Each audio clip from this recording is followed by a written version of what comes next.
right, welcome to the Czech Republic. After an hour and a half train ride from Vienna up to Znojmo, which is the first city across the border from Austria into the Czech Republic, I arrived in Znojmo. You can see it back here. And it's a really old city, lots of cool architecture. And then you have to drop down a couple hundred feet to the river. In German, the river's called the Thaya. And once you get down there, you cross a wooden bridge. It takes you up here to the EuroVelo 13. So now I'm up here. There's a big TV tower up here, so I'm guessing I'm at the top. And it's gravel from here on for a bit. So let's see how it goes. I'll be doing the rest of my footage on the GoPro, on the bike down there that you can see. So glad you're with me. Talk to you soon. All right, so the EuroVelo 13 is the longest EuroVelo route in Europe. It runs from the tip of Finland all the way down to the Black Sea in Bulgaria. And it runs through Austria from the Czech-German-Austrian border, along the Thaya River mostly, and then down eventually to Bratislava and beyond. The section I did was from Znojmo to Thaya, and it's called the Iron Curtain Trail. So how did I get there? Well, I grabbed a commuter train from Vienna and went up through some of the northern suburbs for about 90 minutes to the northeast. Really nice ride, very comfortable train, good bike spaces, and then into Znojmo, a beautiful, picturesque city just across the border into the Czech Republic. Never been there before, and so got out of the train station and just started to ride through town, and it was fascinating. It's all cobblestone, really old cobble in some places, and I did take a brief stop in the tourist office to get a map to see my way around a little bit. Went through the main square. They had the farmers market going.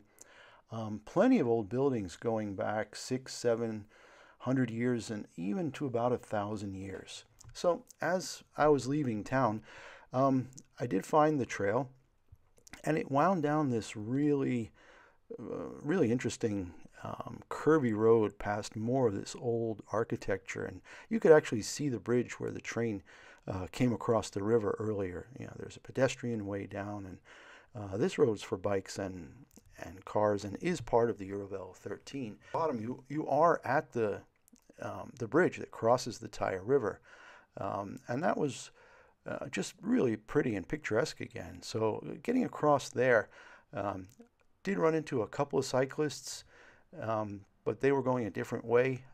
So I started to head up this really steep piece that was about, I think, 12 to 14% in the beginning. Granny geared it up and got to the top. And the top part that you saw in the intro video was up here. And after I stopped to make that video, I started just going through the woods here. Just really nice trail, very tight packed dirt, a couple of fun little bits to go over, some harder or larger rocks, but all in all it was really nice. I mean, I was enjoying the ride. I mean, even through open fields where the trail was actually, you know, right in the grass. So, and then dipping back in and out of the woods and just having a really good time there, and eventually came down the other side. Here the signage wasn't great. I did get lost a couple of times, but found my way in, and now I was down on what they call the Weinstraße, which is a tourist route through Czech Republic and Austria, and through the town of Hranice here with their wine cellars all through there, which was really neat to see. And here's the first crossing back across the border into Austria from the Czech Republic, with all the signs, and finally saw a few more cyclists and good signage now in here for the Iron Curtain Trail. You can see the town of Retz in the distance there, which was my goal for lunch. They call this area the Weinviertel, the vineyard quarter of Lower Austria. Basically takes up much of the area to the northeast of Vienna. Just fun riding through the vineyards, and you know, a few railroad crossings here and there. But all in all, a nice ride down the hill into town. Again, lots of cobbles, good shake here and there, but this stuff was kind of tight. And then making our way into the center of Retz. Retz is a very old city again, with these outer wall, inner wall, and these big gates that are, good 50 feet thick. And then heading into the center of town where I stopped for lunch, and you'll be seeing, some of the video that I shot in the town right here. Just a beautiful little center here.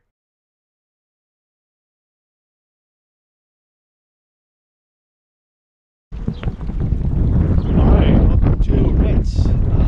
We got into Znojmo in the Czech Republic about an hour and a half ago and took the real cross-country way across. Actually got lost for a while. Met some people who spoke neither German nor English, but with some maps and some sign language we were able to get me back on track. Now in this beautiful square of Retz here. You can see the cathedral in the back and the fountains here, and the entranceway into town. So gonna have some lunch. We're about 26k in, with incredible headwinds. I think we're not going to end up with 100 today. We're going to end up with about 70. So we're going to go have some lunch and then get back on the trail. You have to excuse the wind noise there. It was just so windy, and I thought that the awnings were going to blow away during lunch.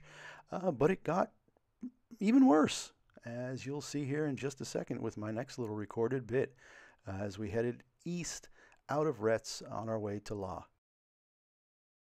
Alright, we left Retz and we're heading east-northeast towards La, and we're heading into unbelievable headwind.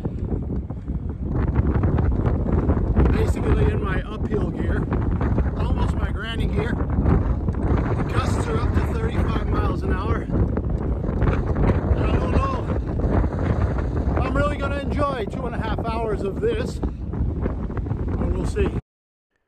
Well, I did carry on, and it was brutal, but every once in a while we did pass through these smaller villages, and then there were some cutbacks into slightly different directions. So while it was pretty tough, it was manageable, and just kept on going. And I'm glad I did, because I got to see more of these little towns, and again, great signage through here. I had the GPS, the GPX file on my Garmin and on my Sunto, and it took me perfectly through all these small towns and back roads, and just really enjoyed this section of the trail.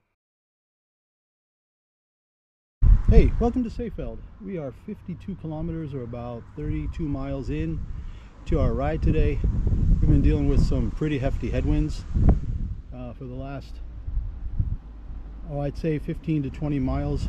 We've been having headwinds of somewhere around 25 to 30 miles an hour. So even though it's a beautiful sunny day, 75, warm, last day of April, it's been rough going. We're in a really sleepy little town now.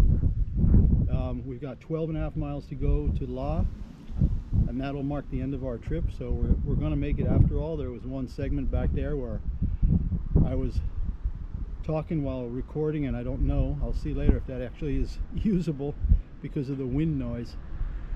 But I didn't know if I was going to make it. I thought I might have to turn around and go back and take a train from somewhere else. But head down, push through, and like I said, now it's 12.5 miles. I loaded the GPX file onto my Sunto watch and onto my Garmin, and it's been giving me really great turn-by-turn directions for this section. The first section this morning from Znojmo down to Retz, I got lost a couple times.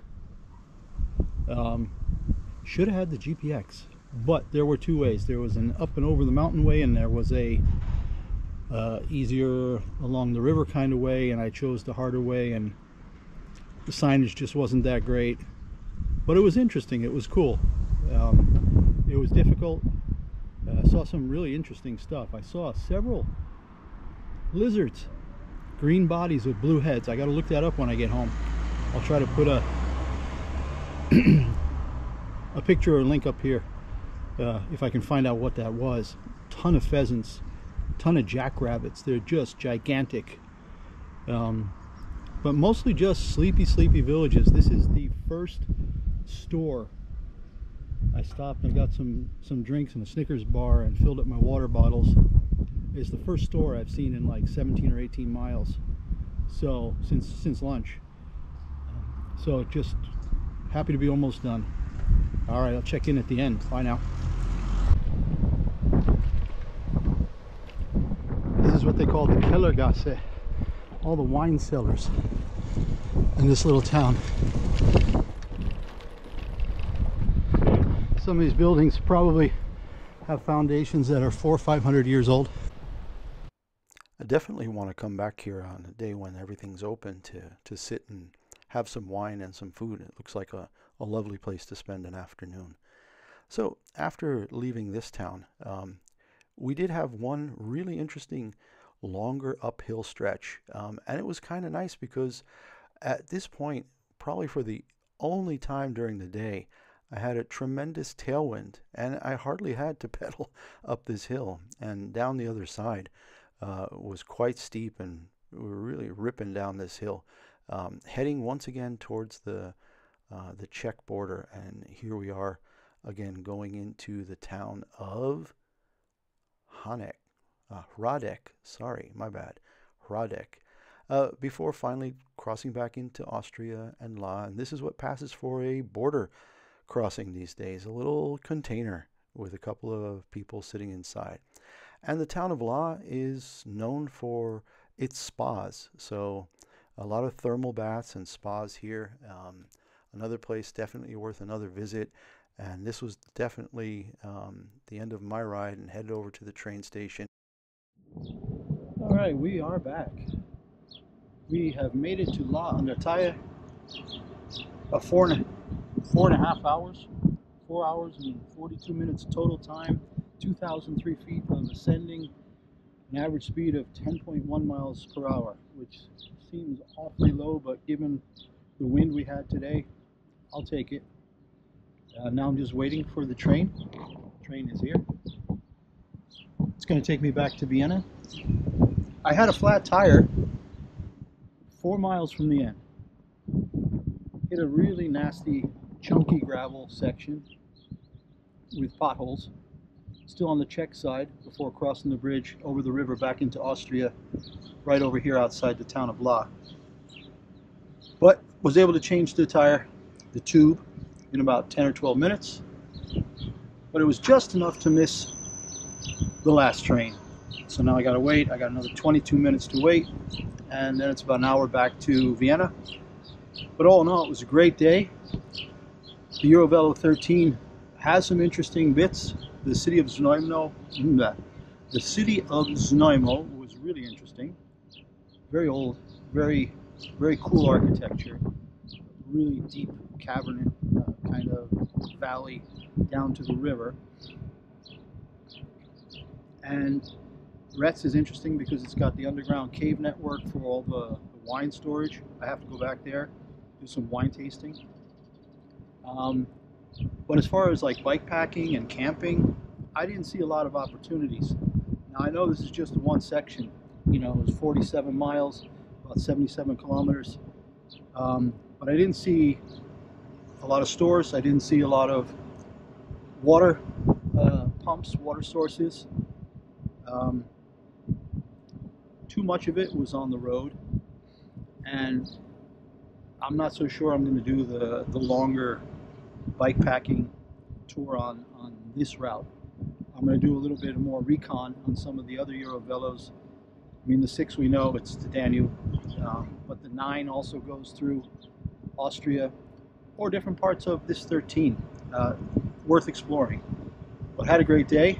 Hope you enjoyed the footage, and we'll see you next time.